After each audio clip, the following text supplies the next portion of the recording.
guys, welcome back to my channel. Today I've got a really exciting video, for me anyway, because I've been dying to try these out. In my last video, which was the IMAX haul, I showed you guys the new Skin Illustrated palettes that I bought. I bought the Ultimate Effects palette, the Bloody Hell palette, and the Susan's Boyle Pus palette. And in that video, I asked if you guys wanted to see a first impression. Well, that video hasn't actually gone up yet. I'm uploading it as we speak. But I just really wanted to film this video because I wanted to check them out, but I wanted at the same time to give you like a first impression and like to come on this journey with me with my first time using the Ultimate Effects palettes. I managed to get isopropyl alcohol. Well, I couldn't because they don't have it anywhere apart from on Amazon, but it was going to take like 2 weeks to get here. So I researched another way, and apparently Surgical Spirit is meant to be the same as 99% isopropyl alcohol. So I did try it in this palette on the black, and it did work. I got some colour payoff and the colour did come out, so it proves that Surgical Spirit can be used with these. I'm not sure how well they actually work because when I swatched, like when I used the black, it worked and it came out really, really well, but I don't know how that works in comparison to things like the actual isopropyl alcohol. I have a couple things like to make some wounds with. I have some rigid collodion, which if you don't know what rigid collodion is, it pretty much is scarring liquid. So when you put it on, it tightens the skin and makes it more taut, and it gives you an indentation so it looks like you have a scar on your body, wherever you put it. So this is really cool, but it does bring me up in a bit of like a hive situation, but you know, the things I do for YouTube. And I have some liquid latex, obviously, because liquid latex is what I use. And I also have some little gelatin pus things that I made. Yeah, I made these out of special effects gelatin. If you're not familiar what special effects gelatin is, it's pretty much gelatin for special effects use. I'll link a video that I use down below from Mikey from Glam & Gore. It's a really good video, and yeah, these are just like little things that I can make for boils, so you can test out the Susan's Boyle Pus palette. So yeah, let's just get started. Which one do I want to try first? I really want to try the scars first, so I'm gonna go ahead and put some rigid collodion on, but first of all we're going to move you down so you can see what's going on. Okay, so I don't know how well you can see, but I made 2 scars on my hand. I made one in here and one here using the rigid collodion, which mine I think is drying out because it's making it very hard to use right now. But I'm going to try it on these 2 scars, and I'm going to draw one on with the Skin Illustrator and then draw over that and see how that works. So let's just see what happens. I'm going to use the Bloody Hell and also the Ultimate Effects. So I think I'm going to start by using Manila, and I might mix it with a bit of like a bruise tone or something to see what happens. Let's just zoom out now that you can see what my scarry hand looks like. So I'm taking my Surgical Spirit, and I don't really know whether to pour it directly in or to pour it like at the side. You know what? No, I'm actually going to just pour it into the cap. So I've got a little brush, and I'm going to start. I'm going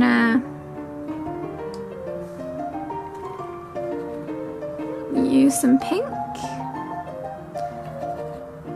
and then I'm going to take maybe a bit of this blood tone and mix it in.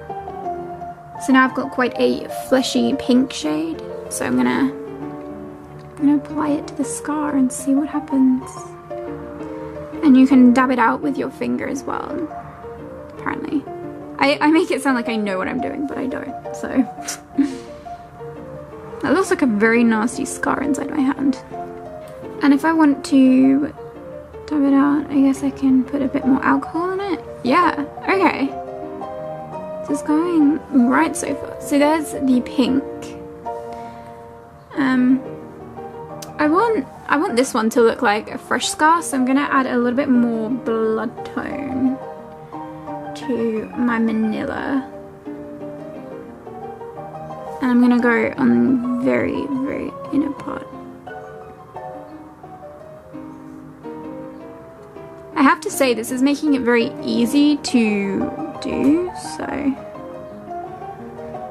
I want to add a little bit of a highlight kind of feel to it, so I'm gonna maybe use a bit of white. So the more paint I use, the more opaque the actual paint turns out to be, and if I use more alcohol, the paint turns out a little bit more dilute. So yeah, this is they aren't difficult to use really. I mean, to use them correctly, probably quite difficult, and to make them look effective, I'm gonna need a lot more practice, but I mean, for a first time kind of thing, this is not going as bad as I thought it could have been. Yeah, so those are the two scars. I'm actually gonna quickly put and like draw a scar on, that's got enough fat, we'll do that. I really want to see how these perform with liquid latex, especially because I just do. I want to see how they turn out with liquid latex. Put some red and blood tone and stuff, and then I put some manila in it as well. And now I'm gonna go in with my rigid collodion, and I'm gonna see how these layer, like this layers on top. Again, my rigid collodion is drying out really quick, as you can see. It's like going all fleshy because it's just running out and like it's drying out. It seems like it's actually removing the illustrator. Maybe because there is alcohol in the rigid collodion. Okay, so from my little experiment, I found out that by putting the rigid collodion over the top of the Skin Illustrator palette, it didn't really work. In the fact that it didn't quite give me the same effect as putting the rigid collodion down first. These ones look more like indented, as if they were actual scars. Whereas this one doesn't look indented at all, it just looks a bit flaky. I can pull it off, and it did actually dissolve some of the Skin Illustrator palette, since I think rigid collodion has alcohol in it. Yeah, it has a lot of alcohol in it, so that's probably why it just breaks down the Skin Illustrator palette. So yeah, that's my experiment with rigid collodion, which didn't really work, but you know, oh well. Next, I'm gonna do some boils using gelatin. So this is all gelatin on my arm here. I did do this off camera really quickly, and I also made, like, this is the process of a latex wound on the back of my hand, which is gonna be pretty crappy, but I mean, this is just for the purpose of seeing how Skin Illustrator palettes look over latex. Okay, so for these boils, I'm going to be using the Susan's Boil Pus palette. I mean, why wouldn't you? It looks like this. Look how cool it is. I still can't get over the fact that this is called Carrot, even though it's like green. I would have thought this one would have been called Carrot, and then this one would have been called Septic, but you know, I don't judge. I'm gonna put some like little green spots on my arm as well, and see how this performs over top of the Skin Illustrator palettes as well. I'm gonna paint over these gelatin pieces and see how it works. So I'm just gonna use this yellow.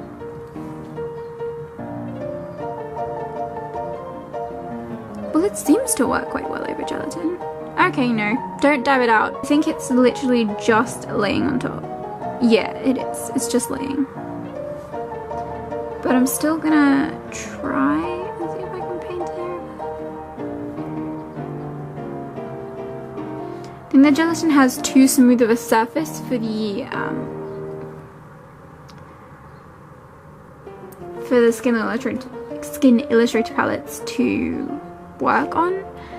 But I mean, if I, okay, yeah, let's try that out as well. If I made like little splotches and then put them, like the gelatin pieces over the top, it might work a bit better. If you use less alcohol, so you have a more concentrated paint, it's easier to paint on top of. I'm still not quite seeing why you have to be a professional yet to use these, but you know, I'm not a professional, so I couldn't answer that question. So I'm gonna go in with this shade here called Vile. I'm gonna see what I can do. And I'm gonna go with the Ultimate Effects. I'm gonna make that same scar tissue look using Manila and Blood Tone. Okay, and I'm gonna do it a bit more diluted so that I can go around the edges. Just so that it looks a bit more like sore, almost. And pat it out. So now it's gonna look more irritated.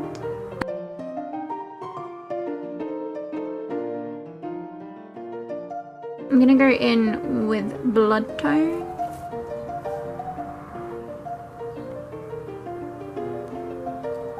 And pat it out as I go. Oh, I like the way that it seeps underneath the gelatin pieces so that it kind of looks like it's bloody underneath it. Oh, that's kind of gross, but it's kind of cool still.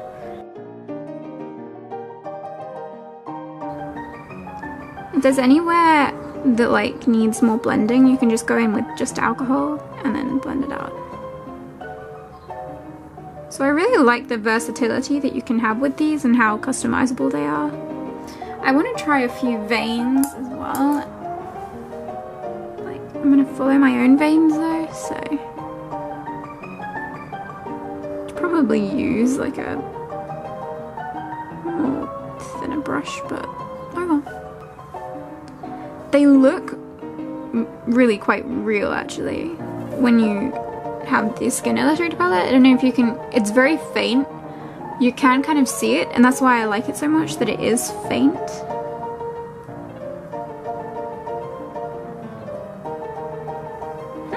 I like this. This is really cool. Okay, so I actually added a little bit more red to it, just because I wanted to. And now I'm gonna try putting some gelatin on this one and like seeing how it looks. So here we go. I'm putting the spirit gum on top of it and see if this comes off relatively easily.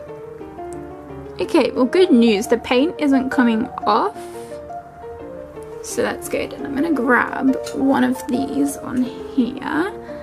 Probably can't even see them very well. I'm gonna grab you. I'm gonna see if you'll work.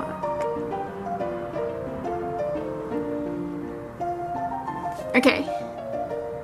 Yeah.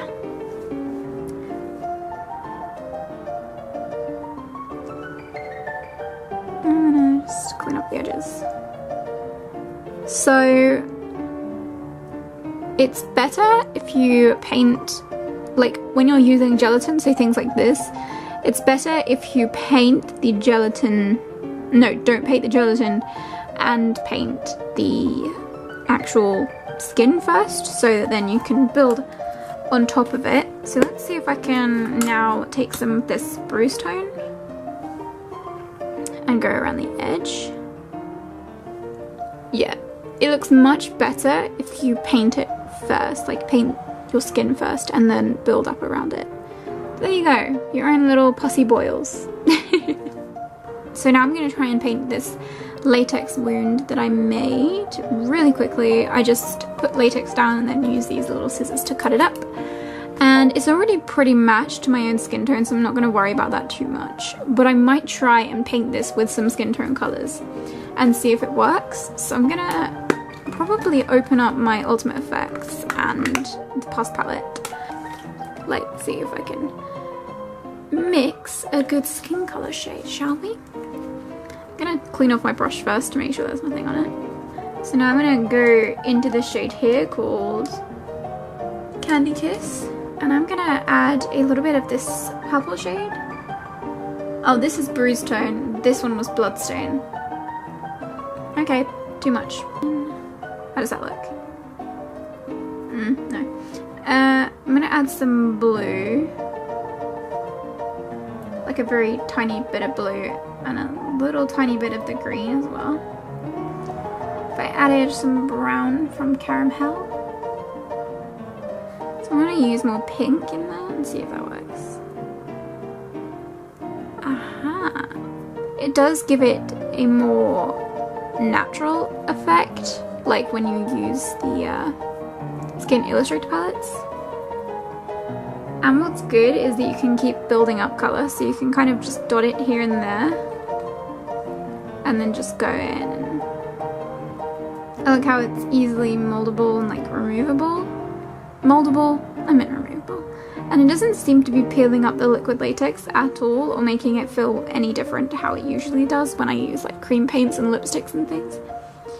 So yeah, it should be okay. I'm going to use a bit more of the bruise tone. I'm going to go around the edges a little bit because I want to make it look a little bit bruised. I'm still going to have to practice with these because right now it's not like yeah, I'm gonna have to practice, obviously, because no one's gonna be perfect the first time that they ever use something new. And since this is very new to me, I've never used it before, I've only seen it be done before.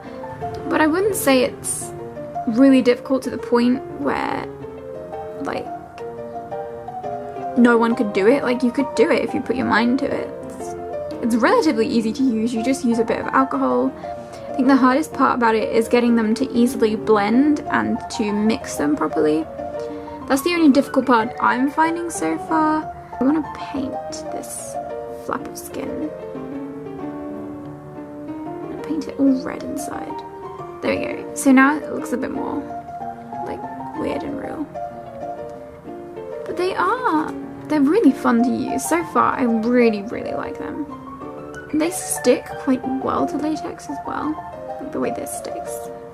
So yeah, it seems good actually. Okay, I'm gonna use coffee bean, and I want the inside of my wound to be quite dark.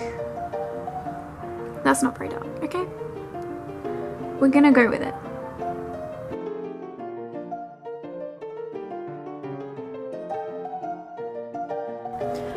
Okay, so I'm going to refrain myself from putting a load of blood in this because that's what I would usually do, but it does look really cool, and it does look more real than using like cream paints and stuff. So I really like how it looks like on the skin and around, and it just looks really cool. I really like how it looks. Obviously I would use fake blood in this though, because come on, it's me.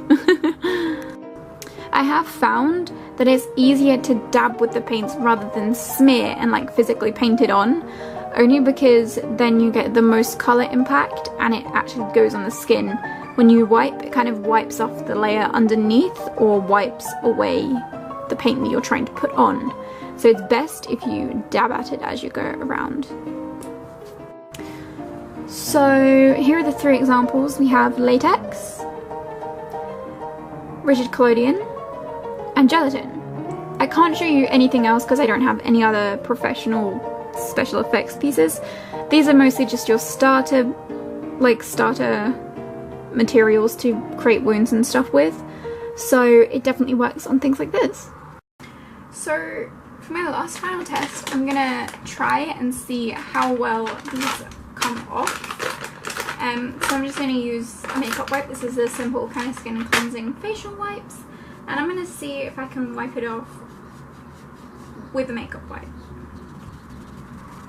No, I mean, I get a little bit of it, like, coming off. But it's not actually coming off.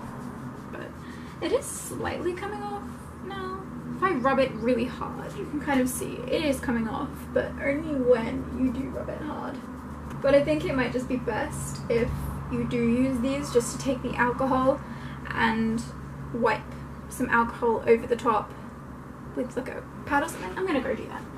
Okay, so I'm taking the same spirit, surgical spirit, and I'm just gonna put it on a little pad, and I'm gonna see if this comes off better. Okay, yeah, it comes off much easier without having to rub at my skin constantly. But it doesn't seem to stain my skin either. The red that you see is actually from my skin from rubbing it so hard, but yeah, it seems to be coming off quite easily with some surgical spirit on the pad. Yeah, and it suggests on the back to moisturize skin thoroughly after each application. So I'm gonna take some moisturizing hand cream. I'm gonna put that on my hands and like down my wrist. So yeah, that was my impression of the Skin Illustrator palettes. Personally, I think that getting the Ultimate Effects palette was a good choice as like a beginner with these palettes, and the Susan's Boil Plus palette I really like for doing those boils. I don't know if I would recommend getting the Bloody Hell palette. I didn't even use it because I know that I have all of the colours in this palette, but I'm still glad that I have this one, because since I'll probably mostly be using the blood tones and things, since that's the kind of thing that I do, I create wounds and things, this is probably going to go down quite fast with the blood, so I really like the fact that I have another one with me. But if I could go back, I'd definitely get one of like more skin tones so I could play around with skin tones. But I mean, you know, it's still early days, I might still be able to play around with some more if I buy some more eventually. So that is the end of the video. I really hope you guys enjoyed this video. If you did, make sure you give it a thumbs up, subscribe, comment down below what other videos you want to see next, whether you like this video or not, and I will see you in my next video. Bye! What time is it? No. So, no, start again. Get out of my white. Painting a flap of skin.